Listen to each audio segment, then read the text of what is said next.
Hello বন্ধুরা, welcome to my new blog. তো আবার নতুন ব্লগে সবাইকে স্বাগতম।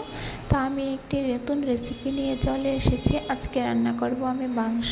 তার জন্য কীভাবে রান্না করব না করব সবটা আপনাদের সাথে শেয়ার করব। ফার্স্টে আলু, পেঁয়াজ, রসুন সব কিছু কেটে ধুয়ে নিয়ে তারপরে মশলাগুলোকে শিলনোড়ায় বেটে নিয়েছি। মাংসটাকে ধুয়ে নেওয়ার পর আমি সবগুলো মশলা অ্যাড করে দিয়ে কিছুক্ষণ পরিমাণ 15 মিনিটের মতন ম্যারিনেট করে রেখে দেবো। কারণ কি, ম্যারিনেট করে রাখলে মাংসের মধ্যে মশলাগুলো ঢুকে যায়। তারপর আমি এখানে কড়াইয়ে বসে দিয়েছি। কড়াইয়ের মধ্যে দিয়ে দিয়েছি আলুগুলো, একটু হলুদ আর একটু নুন দিয়ে। তারপর আমি এখানে মাংসের মধ্যে যে আলুটা দেবো সে আলুটাকে লাল করে ভেজে নেব। তো তুলে নিয়েছি আমি আলুটাকে লাল করে ভেজে নিয়ে তারপর কড়াইয়ের মধ্যে যে আলু ভাজার তেলটা ছিল এই তেলের মধ্যে খানিকটা পরিমাণ তেল দিয়ে দিয়েছি। দেওয়ার পর পেঁয়াজটাকে হালকা পরিমাণ ভেজে নিয়েছি। কারণ কি, বেশি ভাজলে হবে না, আবার কম ভাজা হলে হবে না। তারপর এখানে ম্যারিনেট করা মাংসটাকে আমি দিয়ে দিয়েছি কড়াইয়ের মধ্যে। তারপর এখানে আমি ডেকে দেওয়ার পর মাংস থেকে খানিকটা পরিমাণ জল ছেড়ে দিয়েছে।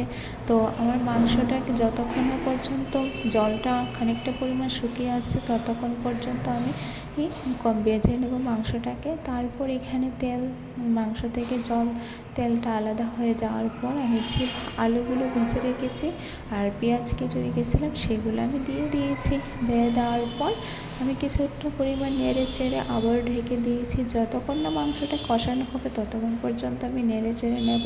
তখন কিছুক্ষণ পর পর নাড়বেন, না হলে কড়াইয়ের মধ্যে লেগে যেতে পারে। তা আমি এখানে মাংসটা কষানো হয়ে গেছে, যখন বুঝবেন যে কড়াইটা চিরচির করে আওয়াজ হচ্ছে তখন হয়ে যেয়েছে মাংসটা। তো আমার এখানে মাংস কষানো রেডি। আর মাংস কষা খেতে কার কার ভালো লাগে, আমার কিন্তু খুব ভালো লাগে। তারপর খানিকটা পরিমাণ জল দিয়ে দিয়েছি। তারপর আমার এখানে মাংসের মধ্যে জল দিয়ে দিয়েছি যতটা পরিমাণে আমি জল রাখবো, কারণ আমি বেশি জল রাখবো না, মাংসটাকে কষাই রাখবো। তার মধ্যে গরম মশলা অ্যাড করে দিয়েছি। অ্যাড করে দেওয়ার পর মাংসটাকে কিছুটা পরিমাণ ঢেকে দিয়ে তুলে নিয়েছি। তো আমার মাংস রান্নাটা কেমন হয়েছে ভালো লাগলে একটু শেয়ার করেন, পাশে থাকো। টাটা এবং ভালো